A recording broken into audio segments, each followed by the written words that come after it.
Hello guys, welcome to our channel. This is Teja. ప్రస్తుతం మనతో పాటు సీనియర్ జర్నలిస్ట్ జగదేవ్ గారు ఉన్నారు. నమస్తే సార్. నమస్తే. సో రీసెంట్గా రఘురామకృష్ణరాజు గారు ఎంపీ, సో ఆయన షర్మిల గారు నా శత్రువు కాదు, ఆంధ్రప్రదేశ్ ముఖ్యమంత్రి జగన్మోహన్ రెడ్డి గారే నా ప్రధాన శత్రువు అని చెప్పేసి ఆయన మాట్లాడారు. అండ్ ఒకవైపు షర్మిల గారిని చూస్తుంటే అందరినీ కూడా కలిపి పెడుతుంది. పవన్ కళ్యాణ్ గారు కానీ, చంద్రబాబు నాయుడు గారు కానీ, జగన్మోహన్ రెడ్డి గారు కానీ. సో ఈయనేమో ఇలాంటి స్టేట్మెంట్ ఇచ్చాడు. సో దీన్ని ఏ విధంగా అర్థం చేసుకోవాలి? ఎందుకంటే ఈ మధ్యన ఆయన టీడీపీతో కొంచెం బాగా స్నేహంగా ఉన్నారు అని చెప్పేసి కూడా వస్తుంది బయట. టీడీపీ నుంచి రేపు నర్సాపురం టికెట్ కూడా కన్ఫర్మ్ అయింది కదా. ఓకే. సో రఘురామకృష్ణరాజు గారు కూడా రాజకీయ శత్రువు జగన్. ఆ తర్వాత చినికి గాలివాన అయ్యే, చాలా పెద్ద ఇష్యూస్ అయ్యే.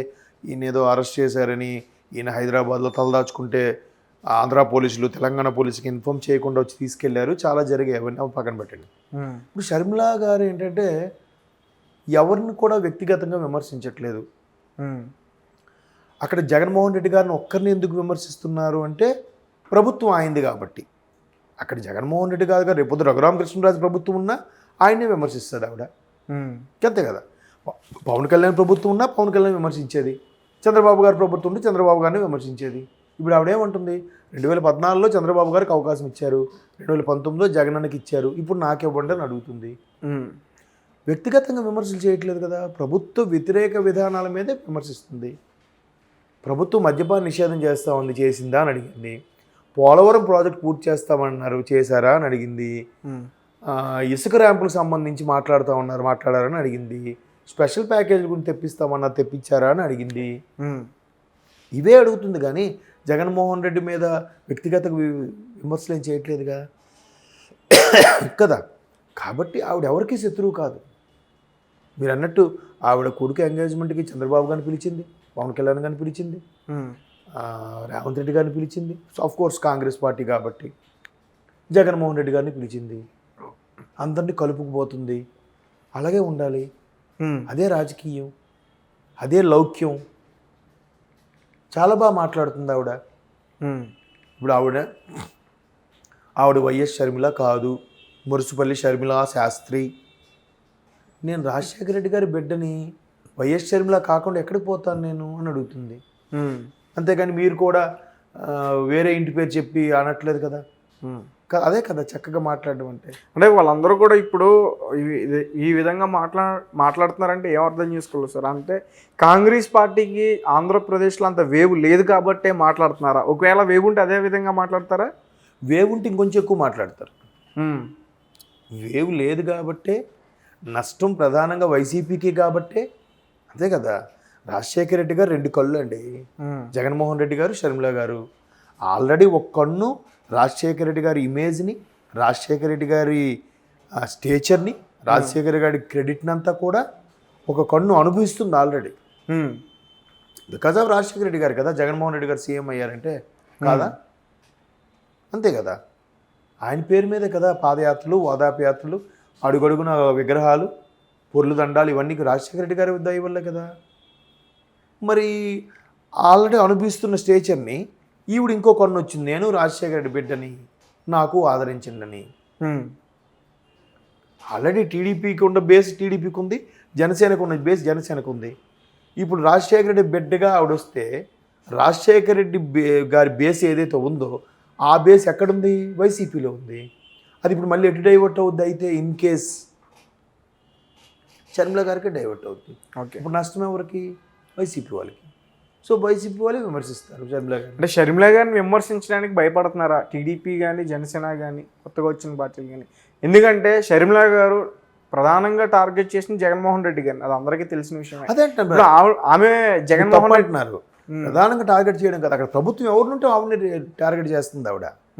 ప్రభుత్వం జగన్మోహన్ రెడ్డి కాబట్టి జగన్మోహన్ రెడ్డి టార్గెట్ చేస్తుంది ఆవిడ. అన్నయ్యని టార్గెట్ చేయాలని కావుడ ఉద్దేశం. ఆవిడ బాధ్యత ఏంటి? PCC chief. అన్నయ్యగా టార్గెట్ చేసిన తర్వాతే కదా బయటకు వచ్చి పార్టీ పెట్టింది. అన్నయ్యతో మంచిగా ఉంటే ఆమె పెట్టదు కదా సార్. అవును, అది అన్నయ్య కూడా ఉండాలి కదా. ఆవిడ బయటికి వెళ్ళిపోయినప్పుడే అన్నయ్య పిలిచి మాట్లాడుంటే అయి ఉండేదేమో కదా, బుజ్జగించుంటే అయి ఉండేది కదా. ఏ సజ్జల రామకృష్ణారెడ్డి గారినో, విజయసాయి రెడ్డి గారినో పంపించి మాట్లాడించవచ్చు కదా. ఎందుకు మాట్లాడించలేదు? ఆవిడ బయటికి వెళ్ళిపోయి తెలంగాణ వెళ్ళిపోయి పార్టీ పెట్టి మళ్ళీ విలీనం చేసేసి కాంగ్రెస్ పీసీసీ చీఫ్ అయ్యే వరకు కూడా ఎందుకు మాట్లాడలేదు? ఈమె లేకపోతే నాకు నష్టమే ఉందిలే అనుకున్నారా? ఇప్పుడు ఆవిడ మాట్లాడేసరికి ఇప్పుడు ఆవిడ వాల్యూ గుర్తొస్తుందా?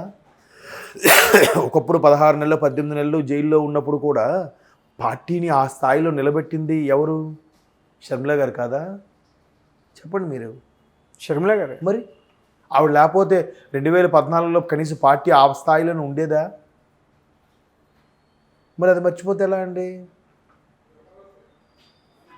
కాబట్టి షర్మిలా గారు ఒక ఆడబిడ్డగా ఇప్పుడు పీసీసీ చీఫ్ అయ్యారు కాబట్టి, కాంగ్రెస్ ఆంధ్రాలో అంత సీన్ లేదు కాబట్టి ప్రస్తుతానికి, ఐ మీన్ అంత ఓటింగ్ పర్సంటేజ్ కూడా లేదు కాబట్టి ఎవరు షర్మిలా గారిని టార్గెట్ చేయట్లేదు, విమర్శించట్లేదు.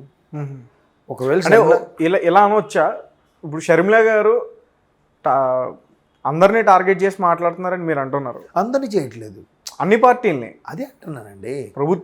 ప్రభుత్వ వ్యతిరేక విధానాలను ఎండగడితేనే కదా నెక్స్ట్ ఎలక్షన్లకు వెళ్ళగలుగుతాం అనే ఉద్దేశంలో మాట్లాడుతుంది ఆవిడ.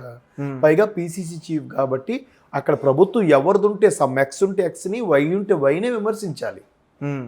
అక్కడ ఆవిడ దురదృష్టం కొద్దీ అక్కడ అన్నగారే ఉన్నారు కాబట్టి అన్నగారినే విమర్శిస్తుంది. అక్కడ చంద్రబాబు గారినో విమర్శిస్తుంది. ఆవిడ అదే అంటుంది కదా, 2014లో చంద్రబాబు గారికి అవకాశం ఇచ్చారు, 2019లో జగనానికి ఇచ్చారు, ఇప్పుడు నాకు ఇవ్వండి, ఐ మీన్ మా కాంగ్రెస్ పార్టీకి ఇవ్వండి, అదే అడుగుతుంది ఆవిడ. సో మరి ఆమె మాట్లాడిన విధానాన్ని మిగతా పార్టీలు, ప్రతిపక్షంలో ఉన్న పార్టీలు మాట్లాడమంటారు? అయితే మాట్లాడడం కాదు, అంటే మళ్ళీ నేననేది టర్న్ తీసుకుంటారు కదా మళ్ళీ వీళ్ళ వైపు. నేనేమనేది ఏంటంటే, చంద్రబాబు నాయుడు గారు, పవన్ కళ్యాణ్ గారు షర్మిలాని ఎందుకు విమర్శించట్లేదని అడిగారు మీరు. విమర్శించరు, ఎందుకంటే కాంగ్రెస్కి అంత బేస్ లేదు, పైగా ఆడబిడ్డ వచ్చింది, ఆవిడని ఎందుకు విమర్శించాలి? మనకు మెయిన్ ప్రధానంగా పోటీ ప్రభుత్వంతోని, వైసీపీతోని, ప్రభుత్వ వ్యతిరేక విధానాలను ఎండగట్టాలి. ప్రభుత్వ వ్యతిరేకత ఆల్రెడీ వీళ్ళు బాగా స్ట్రాంగ్గా ఉన్నారు. ఇలాంటప్పుడు ఆవిడని ఎందుకు విమర్శించాలి? ఆవిడ విమర్శించిన ఏమొస్తుంది? ఆవిడని ఎందుకు తిడుతున్నారని వీళ్ళనే తిడతారు. ఓకే, వీళ్ళకి ఆ సంస్కారం ఉంది కాబట్టి వీళ్ళు మాట్లాడట్లేదు. ఓకే, ఎందుకు అనవసరంగా ఆడబిడ్డని విమర్శించడం? అంతే కదా, అదే కరెక్ట్. కాబట్టి ఆవిడ విమర్శించట్లేదు, అది అర్థం చేసుకోవాలి. అంతేగాని ఆవిడంటే భయమనో మరొకటో కాదు. ఇక్కడ మెయిన్ టార్గెట్ ప్రభుత్వాన్ని పడగొట్టాలి. టీడీపీ జనసేన కూటమి ప్రభుత్వాన్ని ఫామ్ చేయాలి. ఓకే, నెక్స్ట్ ఇదే కదా వేవ్లో ఉంది. ఆవిడ విమర్శిస్తే ఏమొస్తుంది? ఆవిడ ఉసురు తగలడం తప్ప ఆవిడ అనవసరంగా ఏడిస్తే ఎందుకు లాభం?